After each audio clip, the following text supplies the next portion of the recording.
নদীর জল মিষ্টি আর সমুদ্রের জল নোনতা হয় কেন, আর ফেসবুকে প্রথম পেজটি কার ব্যবহার করা হয়েছিল।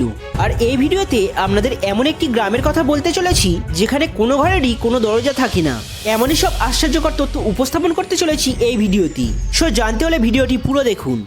নাম্বার 15, এই পৃথিবীর সবথেকে বড় প্রাণী হলো নীলতিমি, আর স্থলচর প্রাণীদের মধ্যে সবথেকে বড় প্রাণী হলো হাতি।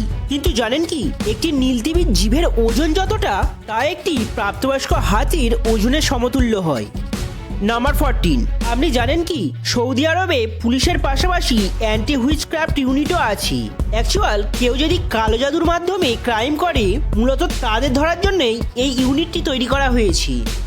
নাম্বার 13, আপনি ফেসবুক তো অবশ্যই ব্যবহার করেন, কিন্তু জানেন কি ফেসবুকে প্রথম পেজটি কার আপলোড করা হয়েছিল? তো এর উত্তর হলো আল পাসিনো।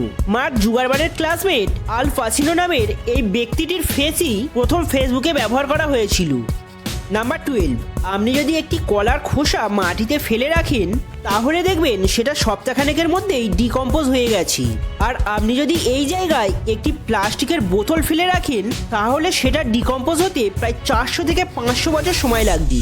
আর আমরা ছোটবেলা থেকে শুনে আসছি প্লাস্টিক ডিকম্পোজ হতে সব থেকে বেশি দিন সময় লাগে। কিন্তু এখানে আপনি যদি একটি কাঁচের গ্লাস ফেলে রাখেন, তাহলে সেটা আপনার 7 পুরুষ পরের প্রজন্ম এসেও দেখতে পাবে, কারণ কাঁচ ডিকম্পোজ হতে 10 লক্ষ বছর সময় লাগে। নাম্বার 11, আপনি কি কখনো একা একা রেস্টুরেন্ট বা সিনেমা হলে গিয়েছেন? যদি গিয়ে থাকেন তাহলে এই ফ্যাক্টটি আপনার জন্য, কারণ গবেষকদের মতে যারা একা একা রেস্টুরেন্ট বা সিনেমা হলে যেতে পারে, তারা জীবনে বড় কিছু করে। হ্যাঁ, এটা ম্যাটার করে না আপনি এখন কি করছেন। বর্তমানে আপনার খারাপ পরিস্থিতি থাকলেও ভবিষ্যতে আপনি বড় কিছু করবেন। নাম্বার 10, ইউএসএ এমন একটি জায়গা আছে যেখানে আপনি একসঙ্গে 4টি স্টেটে দাঁড়াতে পারবেন। এই জায়গাটির নাম হলো 4 পয়েন্ট, আর এই 4টি জায়গার নাম হলো ইউটা, কলোরাডো, অ্যারিজোনা এবং নিউ মেক্সিকো। নাম্বার 9, আপনি যদি কাউকে মুখ নাড়িয়ে অর্থাৎ আওয়াজ না করে কালারফুল বলেন, তাহলে সবাই ভাববে আপনি তাকে আই লাভ ইউ বলছেন, কারণ কালারফুল আর আই লাভ ইউ কথাটি উচ্চারণ করার ভঙ্গিমা কতকটা একই হয়। নাম্বার 8, আপনি জানেন কি আমাদের এই পৃথিবীতে এমন এক ধরনের হরিণ আছে যাদের চোখে 10x ভিশন থাকে, যার ফলে এরা খালি চোখেই সৌরজগতে ঘুরতে থাকা শনি গ্রহের বলয়কেও দেখতে পায়। নাম্বার 7, ভারতে এমন একটি জায়গা আছে যেখানে কোনো ঘরেরই কোনো দরজা নেই। হ্যাঁ বন্ধুরা, মহারাষ্ট্রে অবস্থিত শানি সিঙ্গাপুর নামের এই গ্রামটিতে কোনো ঘরেরই কোনো দরজা নেই, এমনকি কোনো দোকানেরও কোনো তালা থাকে না। আর সব থেকে আশ্চর্যকর ব্যাপার হলো এখানে 400 বছর ধরে কোনো চুরি হওয়ার রেকর্ডও নেই। নাম্বার 6, আপনি জানেন কি ভারতীয় পতাকার ডিজাইনার কে ছিলেন? তো এর উত্তর হলো পিঙ্গালি ভেঙ্কাইয়া। তিনি 1947 সাল পর্যন্ত 16টি আলাদা আলাদা ফ্ল্যাগের ডিজাইন সাবমিট করেছিল, আর তার মধ্যে থেকে 1947 সালের 22শে জুলাই এই ফ্ল্যাগটিকে ন্যাশনাল ফ্ল্যাগ হিসাবে বেছে নেওয়া হয়েছিল। নাম্বার 5, আমাদের মধ্যে এমন অনেকেই আছে যারা নিজেদের পোশাকের উপর গুরুত্ব দিলেও জুতোর উপর গুরুত্ব দেয় না। কিন্তু জানেন কি, মনোবিজ্ঞান অনুযায়ী আপনার মুখের পর আপনার জুতো হলো দ্বিতীয় জিনিস যেখানে মানুষ সবথেকে বেশি লক্ষ্য করে। নাম্বার 4, ওয়েস্টার্ন অস্ট্রেলিয়াতে এমন একটি ক্রিয়েচার দেখা গেছে যা নিঃসন্দেহে মানুষ আগে কখনো দেখেনি। এই ক্রিয়েচারটির নাম হলো ইউমিলিভিস পার্সেফোন, আর এই প্রাণীটির 1306টি পা আছে, যা এখনো পর্যন্ত কোনো প্রাণীর মধ্যেই দেখা যায়নি। নাম্বার 3, আপনি জানেন কি প্রতি বছর প্রায় 20 থেকে 25 লক্ষ ব্যাঙ মারা যায় শুধুমাত্র লাইফ সায়েন্সের প্র্যাকটিক্যাল করার জন্য।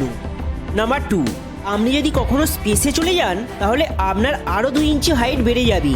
অর্থাৎ আপনার যদি 5 ফুট 10 ইঞ্চি হাইট হয়, তাহলে মহাকাশে আপনার হাইট 6 ফুট হয়ে যাবে, কারণ এখানে কোনো গ্র্যাভিটি কাজ করে না, যার কারণে আমাদের শির দ্বারা বেশি সংকুচিত হয় না, ফলে আমাদের হাইট পৃথিবীর তুলনায় মহাকাশে বেশি হয়ে যায়। নাম্বার 1, আপনি কি কখনো ভেবেছেন নদীর জল যেখানে এত মিষ্টি হয়, সেখানে সমুদ্রের জল এত নোনতা হয় কেন? অ্যাকচুয়াল জল যখন বাষ্পীভূত হয়ে মেঘে পরিণত হয়, আর সেই মেঘ থেকে যখন বৃষ্টি হয়ে ভূপৃষ্ঠের দিকে ঝরে পড়ে, তখন বাতাসে থাকা কার্বন ডাই অক্সাইডের সাথে মিশে কার্বনিক অ্যাসিডের সৃষ্টি হয়। এর ফলে বৃষ্টির জল সামান্য আম্লিক হয়ে যায়, এবং এই আম্লিক বৃষ্টি যখন ভূশিলার উপরে পড়ে শিলাক্ষয় হয়, তখন শিলার মধ্যে থাকা আয়ন বৃষ্টির জলের সাথে মিশে নদীর স্রোতের সঙ্গে সমুদ্রে গিয়ে পড়ে। এই আয়নগুলির মধ্যে প্রধানত সোডিয়াম ও ক্লোরাইড থাকে, আর এই দুটো মৌলকে একত্রিত করলে লবণের সৃষ্টি হয় এবং দীর্ঘদিন এই আয়নগুলি সমুদ্রে জমে ঘনীভূত হওয়ার ফলে সমুদ্রের জল নোনা হয়। এবার এখানে একটা প্রশ্ন থেকেই যায় যে নদীর জল তাহলে নোনতা হয় না কেন? কারণ বন্ধুরা, নদীর জল এক জায়গা থেকে আর এক জায়গায় প্রবাহিত হয় আর এই আয়নগুলিকে বয়ে নিয়ে যায়, যার ফলে নদীর জল নোনতা হয় না। কিন্তু সমুদ্রের জল কোথাও প্রবাহিত না হওয়ার ফলে আয়নগুলি সমুদ্রেই থেকে যায়, যার ফলে সমুদ্রের জল নোনতা হয়। তো বন্ধুরা, এর মধ্যে কোন ফ্যাক্টটি ভালো লেগেছে অবশ্যই কমেন্ট করে জানাবেন। চ্যানেলে নতুন হয়ে থাকলে চ্যানেলটি সাবস্ক্রাইব করুন আর ভিডিওটি ভালো লাগলে বন্ধুদের মধ্যে শেয়ার করুন।